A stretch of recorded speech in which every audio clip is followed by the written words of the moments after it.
Hello दोस्तों, जय श्री कृष्णा, राधे राधे। तो कैसे हैं आप सभी? उम्मीद करती हूँ सभी अच्छे होंगे और मैं भी बहुत अच्छी हूँ। तो आज का दिन है पितृ अमावस्या और अपने पितरों की विदाई के लिए बस लग गई हूँ मैं और मेरी सासू माँ दोनों लोग। तो और नवरात्रि आने वाले हैं, यानी कि कल से नवरात्रि शुरू हो जाएंगे। तो जो लोग मेरे चैनल पर नए आए हैं, प्लीज़ मेरे चैनल को सब्सक्राइब कर लीजिए और बेल आइकन को प्रेस कर लीजिए, जिससे कि मेरे आने वाली वीडियोस आपके पास उनका नोटिफिकेशन पहुंच जाए।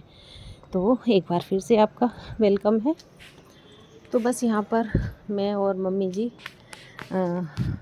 जो खाना बनाते हैं ना, पितृ अमावस्या वाले दिन खिलाते हैं पंडित जी को, तो बस वही सब बना रहे हैं। और मम्मी जी ने भी आज मेरी बहुत हेल्प की।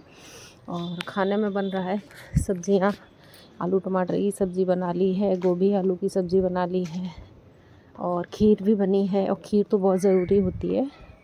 तो मेरी तबीयत बहुत ज़्यादा ठीक नहीं थी और काफ़ी दिनों से मेरे ब्लॉग नहीं आ रहे थे, क्योंकि मैंने एक जो ब्लॉग पहले अपलोड किया है तो कुछ दिन पहले बताया हुआ है, क्योंकि घर में काम चल रहा था। लेकिन अब वो काम अभी फ़िलहाल बंद हो गया था, क्योंकि बीच में बारिश आ गई थी ना, तो इसलिए काम बंद हो गया। उसी बीच में घर में पापा जी की भी तबीयत ख़राब हो गई और हस्बैंड जी की भी तबीयत गड़बड़ हो गई। मतलब कुछ भी अच्छा नहीं चल रहा था। तो फिर ऐसे ही ब्लॉग मैंने नहीं एडिट भी नहीं कर पाए और अपलोड भी नहीं कर पाए, रिकॉर्ड भी नहीं कर पाए, कुछ भी नहीं कर पाया, क्योंकि पूरा दिन बिज़ी रही और जॉब ये सब चीज़ों को लेके ना इतना बिज़ी रही कि बिल्कुल भी मैंने कोई ब्लॉग नहीं डाल पाया।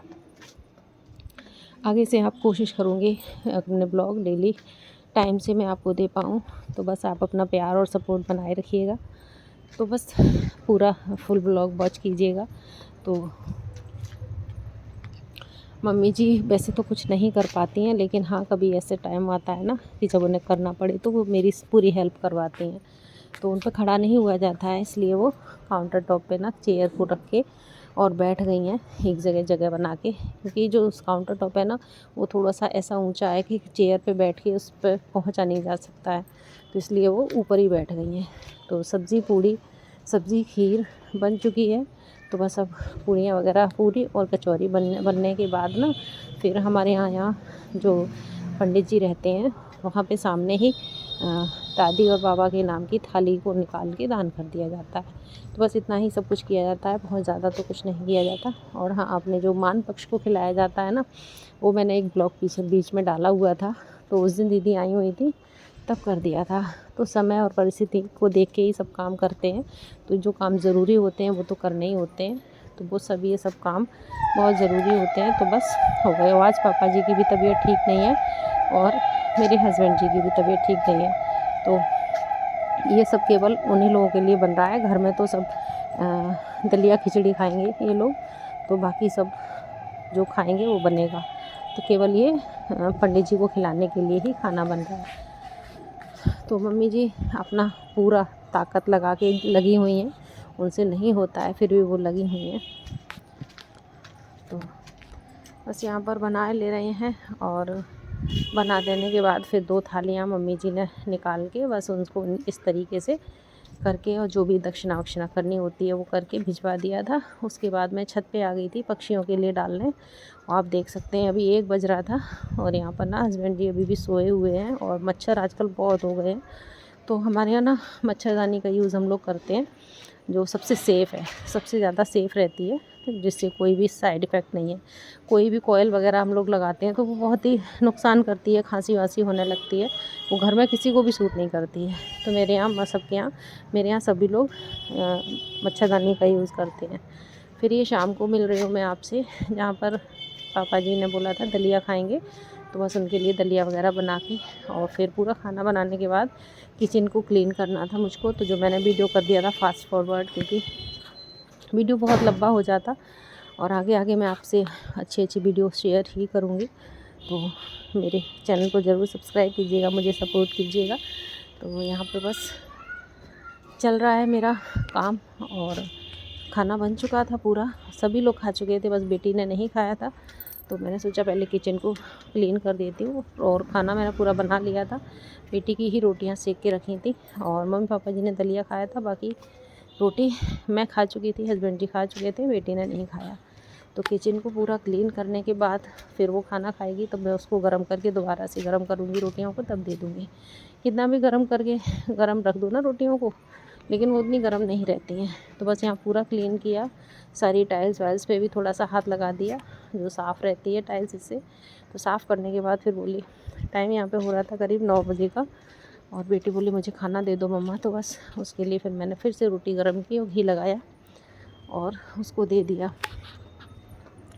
और बताया मैंने आज मुझे चलानी थी मलाई, तो मैंने मलाई नहीं चला पाई थी सुबह, क्योंकि टाइम ही नहीं मिल पाया था सुबह को। सारा जो भी वो पितृअमावस्या वाला खाना जो बनाया था उसमें 1 बज गया था बनाते बनाते ही, तो फिर मुझे नहीं लगा कि अब मैं चलाऊँ, सोचा शाम को ही कर लूँगी। तो खाना पीना बनाने से उस बीच में ही मैंने इसको मलाई को चला लिया था और रख दिया था एक साइड में, सोचा खाना बन जाएगा उसके बाद मैं इसको अलग करके वो गर्म कर लूँगी। तो बस यहाँ पे भगोने में जो मलाई वाला दूध निकलता है उसको निकाल दूँगी अलग से बड़े से कटोरे में, और इसी जो पतीला है इसी में मैं जो मक्खन को छोड़ के और डायरेक्ट इसी को गैस पे रख दूँगी। और आज मैं बताऊँगी आपको कि 1 किलो दूध से ही मेरे 8 दिन में ही 1 केजी घी हो जाता है। बहुत ही, हमारे यहाँ ना घी बाज़ार से नहीं लेते हैं, अपने घर में ही बना के और यूज़ करते हैं। और कभी भी डालडा वगैरह यूज़ कम करते हैं हम लोग, देसी घी और सरसों का तेल ही अच्छे से यूज़ करते हैं, और वही करना चाहिए। रिफाइंड तो नहीं खाते हैं हम लोग, बहुत ही कम, बहुत ही कभी कभी इमरजेंसी में, उसके लिए मैं रख लेती हूँ। तो बस यहाँ पर मैंने दूध निकाल दिया है सारा बड़े से कटोरे में, और मक्खन को उसी पतीले में छोड़ दिया है। और ये देख सकते हैं आप, इतना सारा मक्खन निकला हुआ है। और इसको कर दूँगी मैं गरम होने रख दूँगी, और जब तक बाकी के काम छोटे मोटे निपटाऊँगी तब तक ये भी गरम हो जाएगा। तो इस तरीके से काम को आगे पीछे करके मैनेज कर लेती हूँ, क्योंकि जॉब पे भी जाना है सुबह को। तो बस ये सब निपटा के, और पूरा किचन तो क्लीन हो ही चुका है। जो भी सुबह मुझे खाना पीना बनाना है बस उसकी तैयारी करके मैं सुबह जॉब पे जाऊँगी, इसलिए जितना काम हो सकेगा उतना रात में ही निपटा देती हूँ। इससे ना सुबह मुझे आसानी हो जाती है कोई भी काम करने में, और पहले से प्लानिंग करके रखती हूँ कि सुबह क्या करना है क्या नहीं करना है। बस यहाँ पर रख दिया है मीडियम गैस पे गरम होने मक्खन को।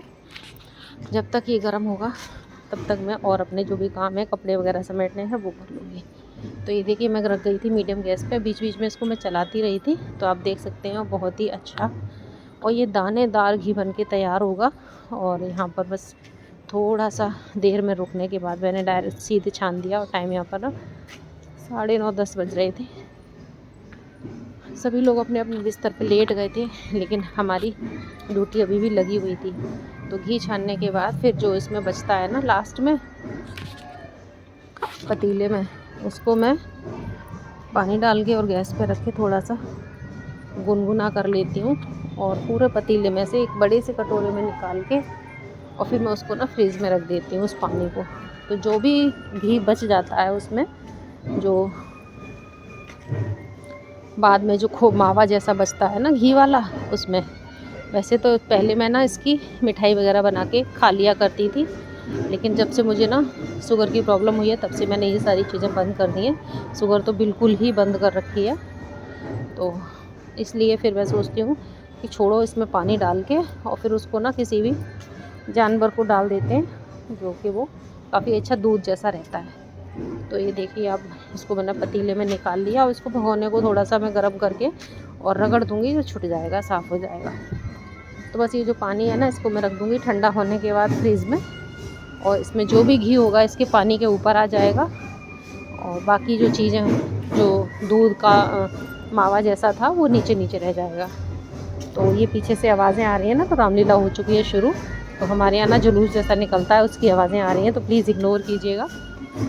बस यहाँ पर सारा काम होने के बाद फिर मैं ना जो दूध बचा हुआ था मलाई का, उसमें थोड़ा सा विनेगर डाल के और उसको फाड़ रही हूँ। उसका बहुत ही अच्छा पनीर बनता है और बहुत अच्छी क्वांटिटी में निकलता है, बहुत ही टेस्टी बनता है। तो मैं ना कैसे बनाती हूँ ना, जो दूध निकलता है, तो बस यहाँ पर सारा काम मेरा फिनिश हो गया था, और जो सामान जो पनीर था वो भी फट गया था। तो जो दूध होता है ना उसको मैं थोड़ी देर के लिए रख देती हूँ। तो ऊपर ऊपर जो दूध रह जाता है उसको मैं दूसरे बर्तन में निकाल लेती हूँ, और नीचे नीचे काफ़ी जो छिचरा छिचरा सा दूध होता है उसको छोड़ देती हूँ। मैं ऊपर ऊपर वाला दूध होता है ना उसको फाड़ लेती हूँ, जिससे पनीर बहुत चिकना बनता है, बहुत ही अच्छा बनता है। एक बार आप भी करके देखिएगा इस तरीके से। तो बस यहाँ पे पनीर देखिएगा आप कितनी अच्छी क्वांटिटी में निकला हुआ है। और इसको छानने के बाद मुझे कुछ भी इसको दबाने की ज़रूरत नहीं पड़ती है, अब अच्छे से ये इसका बंध जाता है और कट भी जाता है।